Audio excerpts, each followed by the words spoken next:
Elle a fait les beaux jours d'émissions telles que Froufrou ou encore Si Esti Mon Choix dans les années 1990.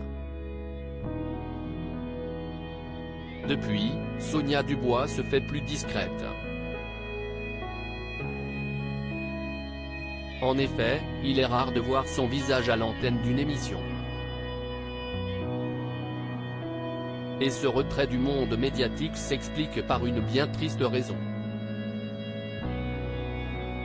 En octobre 2014, la star des régimes s'était livrée à cœur ouvert sur le plateau de Salut les Terriens auprès de Thierry Ardisson. L'occasion pour elle de révéler avoir vécu de terribles moments. Tout a commencé par un mal-être lié à son physique.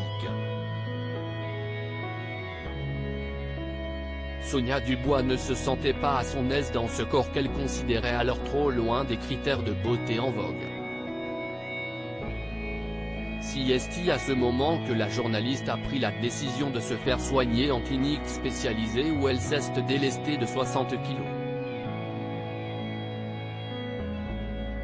Une perte de poids impressionnante qui lui a valu quelques critiques du public qui l'avait alors lâchée.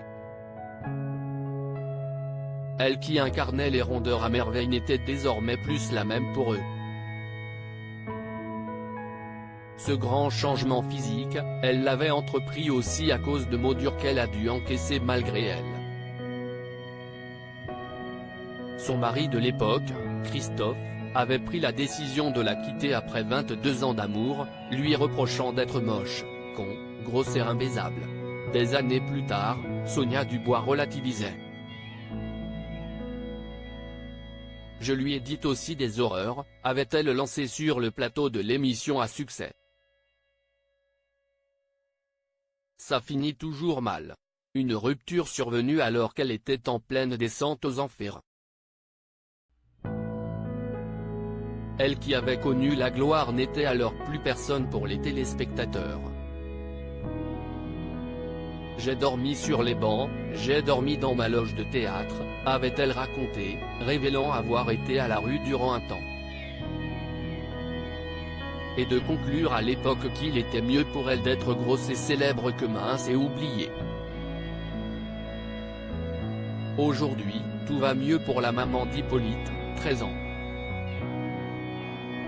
Elle a publié plusieurs recueils alimentaires à propos de sa perte de poids et proposant des conseils afin de garder la ligne. Aussi, elle continue le théâtre, où elle est apparue pour la dernière fois en 2018 dans la pièce Les Frangines de Bruno Druard.